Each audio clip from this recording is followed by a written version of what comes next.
Hi everyone, I'm Eliza, and this is Kelly of Village Yoga. And this summer she's going to be teaching a 7-class series. Yes. And we wanted to just we're sitting in this space. We actually have enough room for 6 people, which I think is perfect because it's nice and intimate. But there's a lot of opportunity for observation of the students to make sure that they're doing things in the most helpful way possible. How would you phrase that? Individual attention to what your body needs. Individual attention to what your body needs and or wants, which are not always the same. Nice. So when we were developing it, you had mentioned to me that it will be based on sun salutes, and then each week with an anatomical purpose focus. Yeah, so we'll, the basic sun salutations, what most people, when they walk into any yoga class, they're sort of built on that framework. So the first class will break down the series and you make sure that we're all sort of solid in those movements. And then each week we'll add in different pieces. Maybe it's a focus on the hips and little tweaks that we can do in this pose or that pose, adding in poses specifically for, maybe a hip opening or working on strengthening the hips, because that's often something people don't attend to. Yes. And then the low back will follow in next, and then we'll work our way through, and then even do some shoulder stuff because in the summer we're so much more active. Yes. And then we forget that things like sweeping the arms up may not feel good after a day in the garden.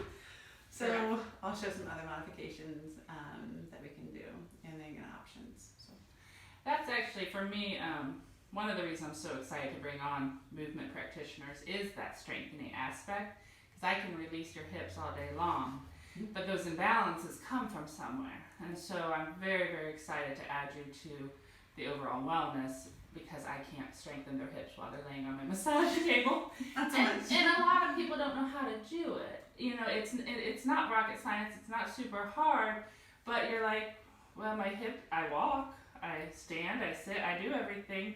What do I do without going into the gym with a specific trainer and okay, these are our goals? How do we just kind of delicately, because your body knows what to do, and if you give it the right motions, it will get good at them and it will get strong. That's my philosophy. And in the classes, we'll spend enough time. We're going to do 60 minutes of asana and then 15 minutes of asana and relaxation. So in that 60 minutes, we're really going to spend time on the pose, not flying through and, up into down dog, up into this, down into that. It's not going to be anywhere near a typical gym yoga class. Fast pace. Yeah, non-nuanced. This is going to be a small community, small, very much individual. I'm hoping with 6 people that after the first class, if I don't know you, I'll know you a little bit more intimately to know sort of what your needs are. Especially, like the hips. Sometimes we get into warrior and we don't make the right movements in the body. We don't engage the right muscle groups. So we end up just being in this hanging pose.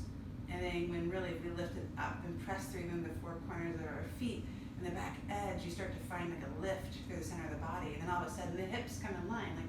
But they're really small things that unless we have this smaller community, it's harder to add those into bigger classes. So I'm super excited to be able to do the nitty gritty. Yes. And I actually, and I say this to a lot of my clients when they ask me about yoga classes. My brother's a yogi. You might not have known that. And for Christmas one year, he gave us all private sessions. And so my first real introduction to yoga, aside from 2 classes I think I took in my early 20s over in Cobble Hill in Brooklyn,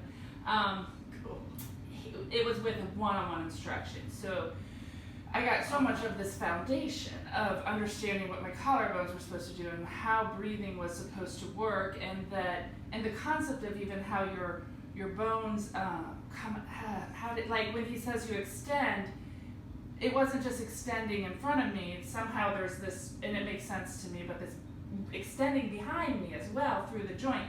And having that foundation, it changes every time I look at somebody doing yoga. I'm all like, and I'm not even a teacher, but just because they haven't gotten that the real foundational information, which is so cool, and it just can't be all. If you're going to take yoga classes, I think even taking 3 privates, say, beforehand, just so that you can really get some of that nuance to begin the foundation of your practice. Absolutely, yeah. One of the common phrases you'll hear teachers say and is, to press down to come up.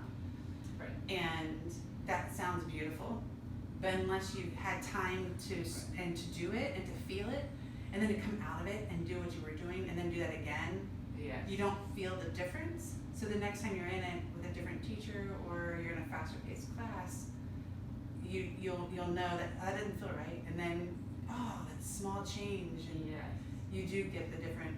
There's a finesse to yoga, and it's not about grace, because trust me, if you knew me, I am not the embodiment of finesse.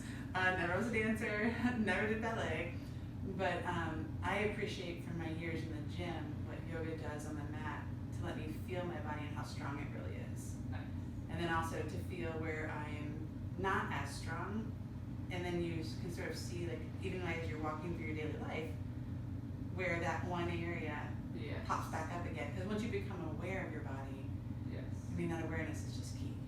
And that's what a smaller class provides. It is a beautiful thing. And so that is the asana part of it.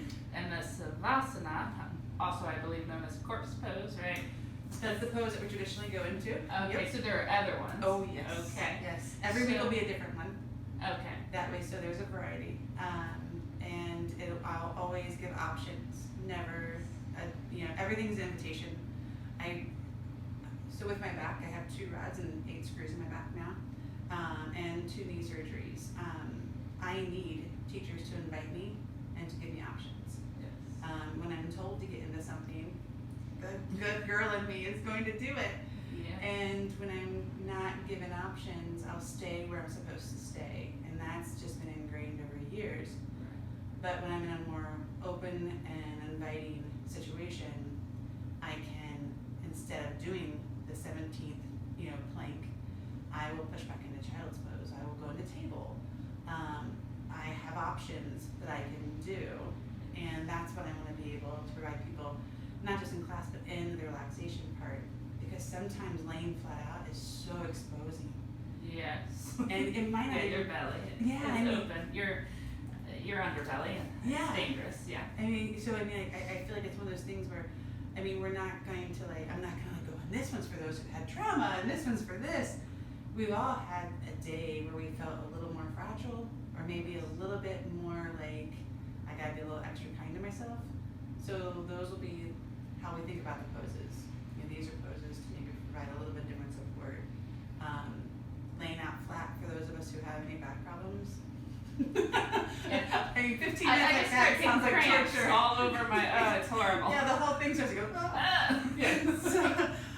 so I'm excited to be able to really show people. In 15 minutes, I really think that a good 10% of your savasana, your time at the end should be 10% of your class period. Nice. So a lot of times in classes, I will always do 10 minutes of savasana, but that is like the 10-minute mark that includes them settling in. So hopefully by the 6-minute mark, we've got full 6 minutes where they're, and that's that part where everyone wants to get up and leave, but that's where the whole practice sort of settles into the body. Yes. Your brain, and for massage school, your brain needs to process everything that was done and put it where it needs to go, and that still point is so important for that. Yeah, it really is. And when else are you told to sit still in the world? Allowed. Yeah, you're encouraged. Yes. And the one thing, and I'll say it in all my classes, is especially when we get into any type of savasana or restorative poses, don't ever thank me, because that's what I want to do. I want to make people as comfortable, and I want that, I love it when I do a shoulder adjustment, and people go, and you see that everything just wash. There's nothing better than that. But if you're too worried about making sure that you did it right for me, or that let me help you. Yeah. And I've gotten better on the massage table, because I've learned that if I don't relax and give myself over, then I don't get the best benefit of that time on the table. And it so much correlates. So I'm excited to be able to do 15 minutes. Nice. And then you had said that you were going to offer some optional Reiki for anybody who wanted it once they get good and settled in. Yep. What does that look like? So Reiki, and I know that Karen is my teacher, and so I'm a level 2 Reiki instructor or teacher, and that for me in yoga, I don't do them privately, but in yoga it just means that when I'm doing adjustments, maybe depending on the time, hopefully it's more than a minute, I get to sit at someone's feet or maybe sit at their head and just offer offer whatever energy their body needs, because I can't do a full scan and I'm not going to get intimate with someone like that. For me, and the way I like to do it is sitting there at the top of the head and letting that life energy go where it needs to go and serve that person the way it needs to serve them. And they're in pretty much the perfect state to receive it. Yes, exactly. At that point. Yeah. So it's, I'll have little cards. They're just little ups and downs. They're consent cards, and they're pretty popular in yoga studios. But I sort of wince at them a little bit because I like them because they tell the instructor right away, like, I don't want you to touch me. Right. And that usually lets me know that if I come up next to you and put my hand on you and say, can I show you something that might be a little more comfortable, it lets me know they might jump a little bit more. So I might not put my hand on their shoulder. I might just whisper down right next to you. Can I show you? And then that helps me to sort of know how to approach them. With the series class, my goal is that for the first few classes we use them, and then after that I know. Right. Because again, it's like one of It's those. exposing. It is exposing. Yeah. It's a different kind, but yes. Yeah. Yes. And I've seen people do it like with rocks, like so take a rock, put a rock on your mat if you don't want to be touched.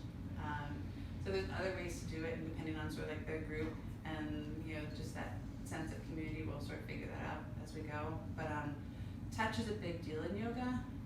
There's a lot of controversy over touch, and I'm a huge proponent because I think of my own injuries, not to have someone come up and manipulate me. Right. So everything I do is usually with an invitation. Yes. Would it be more comfortable if we tried? Can I offer this option for you? And not walking away and thinking that was it. I got you where you need to be. Yeah. But sitting there going, how does that feel? Is that better or worse? Sometimes I feel like the eye doctor, 1 or 2, Right. 2 or 3. But I'll sit there all day and help someone get into the most comfortable warrior 2. Nice. I think so. I love it. Yes. Okay. You're so good at this. Oh, The last thing I kind of wanted to talk about, I don't think you actually read the intro I wrote for you, but it's kind of typical me. So it kind of starts out, I was thinking about Aloha, which I didn't even think about how actually appropriate it was to you when I wrote this little piece because of your travels to Hawaii and your embrace of the concept of Aloha. But it's all a joke if you saw Miss Congeniality too. Aloha, it's hello and goodbye, and how do you get off the phone? But Aloha is so much more. I mean, it is this really beautiful overarching philosophy of life. And what I was unaware of was that it actually has to do with breath. And so when I was reading this, to get a little bit of a quick thing to encapsulate the philosophy that was not my words, but closer to the truth. Absolutely. And I stumbled upon